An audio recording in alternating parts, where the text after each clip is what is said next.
In the milk the milk should be like warm or room temperature, but even at room temperature today, it's so hot and I'm baking. I mean, I guess no one ever said I made good decisions, but oh God.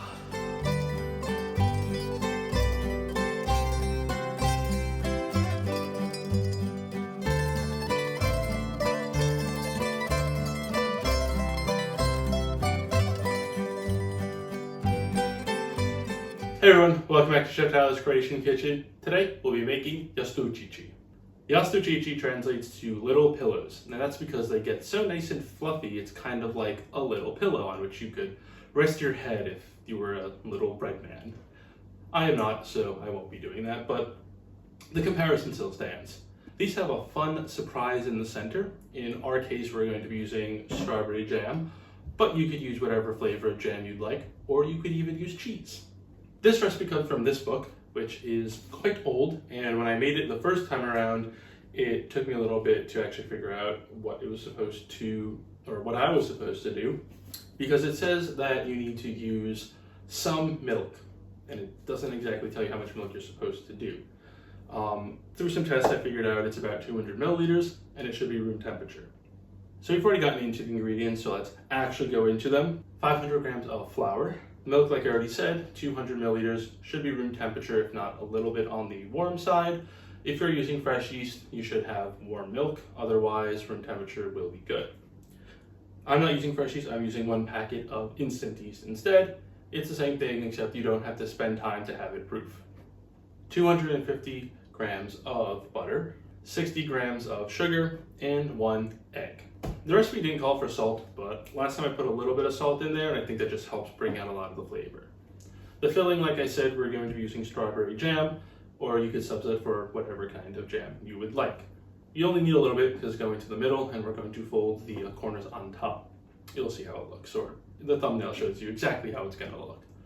We're also going to coat with an egg glaze with a little bit of sugar in there, and if you'd like, you can put crushed walnuts on top, but I'm not the biggest fan of walnuts, so I'm not going to do that. This is pretty simple. It's 1, 2, 3, 4, 5, 6, 7 ingredients. With most of baking, it just takes time. So that's the big stuff here. So that's it. Pretty simple. The process itself also isn't too bad. It's pretty much hands off until the end where you actually have to form them. So I'm going to move these out of the way and we'll start mixing the batter. Or I guess it's a dough. Yeah, we'll start mixing the dough.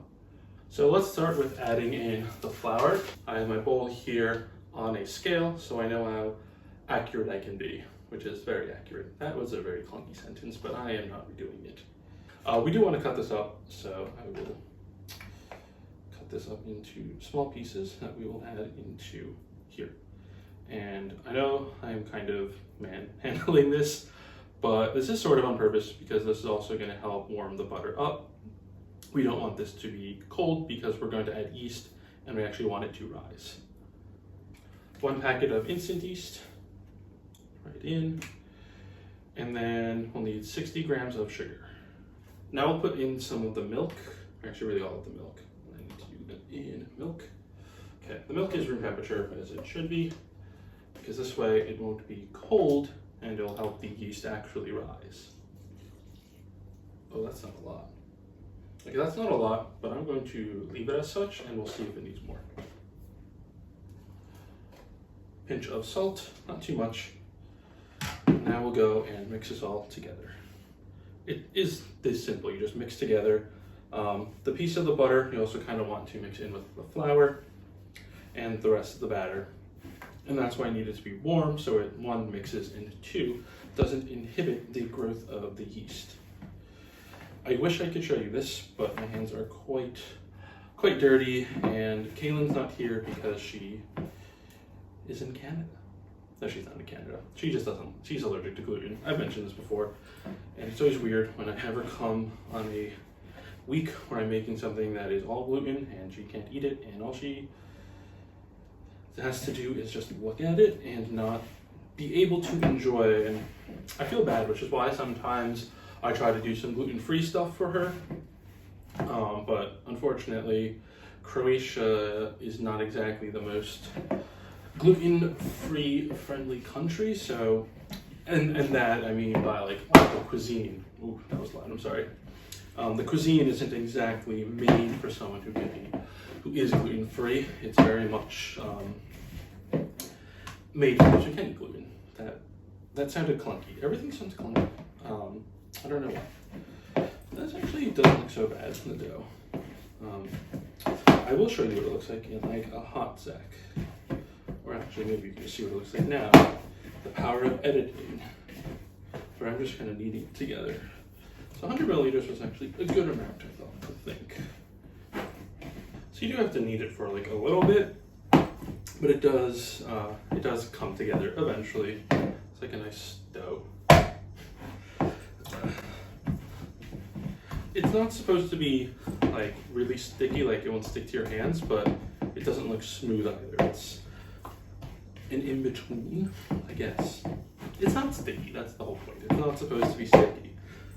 And it forms a ball in its own. It's not sticking to the sides of the bowl. That's what you're looking for. I'm just gonna make it down into like a little ball. There's no, I guess, real reason for it. I just kind of like the way it looks. And drop it in. We'll now take a towel, got one here, we'll just drape over, and we'll let this sit for about half an hour, maybe 1 hour, just until it doubles in size. So this took about an hour, and it has clearly doubled in size. So we'll take some flour, just a little bit, put on our work surface, and we'll take the dough and we'll pop it out. And just pops right out. I love that. I'm also gonna throw a little more flour on top of it. This is just to prevent it from sticking to anything. So here we have a rolling pin, and we want to roll this into a square about 6 by 6 inches or 15 by 15 centimeters. However thick it ends up being is how thick it will be. It's given by the size of the rectangle or the square rather than thickness. And I think that's a little bit easier to figure out. Is this big enough square-wise rather than thickness-wise, you know? Okay, so it's actually 12 inches, but I think as far as height-wise, this is fine. I don't want to change it. I am gonna let this rest though, so I haven't turned on the oven yet because I want this to rest and hopefully rise a little bit more before we put it into the oven. That being said, we are going to cut these now. So this is, because it's 12 inches by 12 inches, I'm thinking 2-inch squares are the way to go. So the best way I'm gonna think to do this is go first down halfway. So we have 6 by 12. Oh, that was not straight at all. And again, halfway, make 6 by 6-ish because that was not straight. Put it in the middle, that's 3 inches. All right, I'm gonna change up what I said. It'll be 3 by 3 because that looks a lot better. And then we'll do it again the other way, so we make our squares about the squares. Okay, this is not even at all, but it's okay. It's not like a big deal that it's not. So I'll just take these out. And I'll spread them apart a little bit. Ooh. So some of these are definitely bigger than the other ones, and I think that's fine. And by I think it's fine, I mean I don't care enough to change it, / I think it's more fun when they are different sizes. You can let these sit now for about 5 minutes, and then we'll add in the jam in the middle. Some of these I did cut in half, actually 2 of them. Then we have some smaller ones, different sizes. It's just, you know, it's fun. Who cares if it's not exact or perfect? We're here to have fun. So over here, I put 1 egg and I beat it up, and we're going to put some powdered sugar into it in just a little bit. First, what I'm going to do is put in the filling, that is the strawberry filling. So, new bottle of jam, because I really don't eat jam all that much. What we're gonna do is I have 2 spoons, and I'm going to take about a teaspoon of jam, and I'm just going to put it in the center here. The reason I have the second spoon is just to pull it out. A teaspoon of jam is about how much you want. Anything more, you run the risk of the jam oozing out as it heats up. You want to keep it inside. So I'm just going to go through and put jam onto each of these. The smaller ones, I want to do about half a teaspoon. So now we're going to fold these over. I'm going to start with one of the bigger ones just because it's a little easier to see. Yeah, you want to take basically the 2 corners, opposite sides, over and press together, and again, so it closes like such. Now I'll go ahead and do the rest of these. Some of these awkward ones, like this one, it looks more like a triangle. Just try to pull the side out a bit to make it more square and then easier to close. So the corner ones, they're a little awkward. I just did 3 folds and they look more like a triangle, but it does the same. Some of these look really, really nice and some of them kind of broke. I don't know, it just happens. Not everything can be perfect. So what I'm gonna do now is grab a baking sheet, I'll line it with baking paper, and then I'll put the Jastičići on that. Once I do that, then I'll turn on the oven and we'll let these rest as it comes up to temperature. The recipe calls for 220 degrees centigrade, this much in Fahrenheit, for 25 minutes. I did that and I needed to take them out after about 10. So I think keeping at 220 is fine. They were cooked through the last time, but 10 to 15 minutes is the way to go. Just make sure that they don't burn. So while it's coming up to temperature, I have some powdered sugar. The reason I have this out at the beginning is because I thought about it a little late. Instead of using granulated sugar, powdered sugar would be a bit better because it'll dissolve easier in the egg. You don't want a lot, maybe like a teaspoon or tablespoon. And just mix that in together with the egg like so.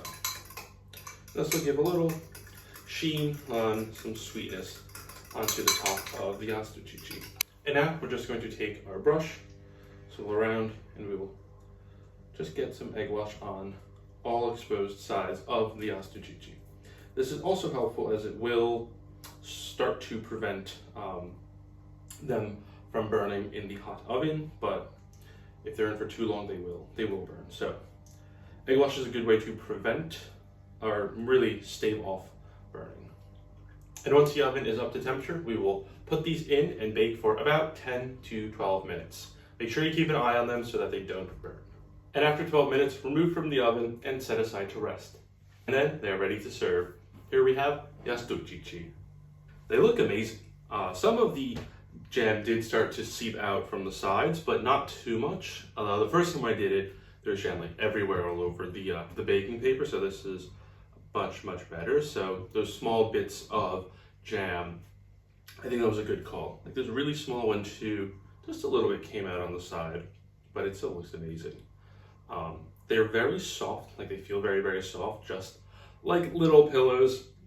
So I think we should go ahead and give this a taste, but first I want to just rip it open because it comes apart so beautifully. And the inside, it just looks so fluffy and it feels so fluffy. These are so great. Let's go ahead, give a taste for Greg. They're so good. It's so nice and soft. I can't get over it. I knew this would happen, but still, it's amazing. And the jam, it's there, but it's not overpowering. It gives you just the right amount of sweetness and strawberry flavor without making it all about itself. These are so good. Maybe some butter so you can put on like a breakfast. It's actually perfect for part of a continental breakfast. These are so good. You really have to make these.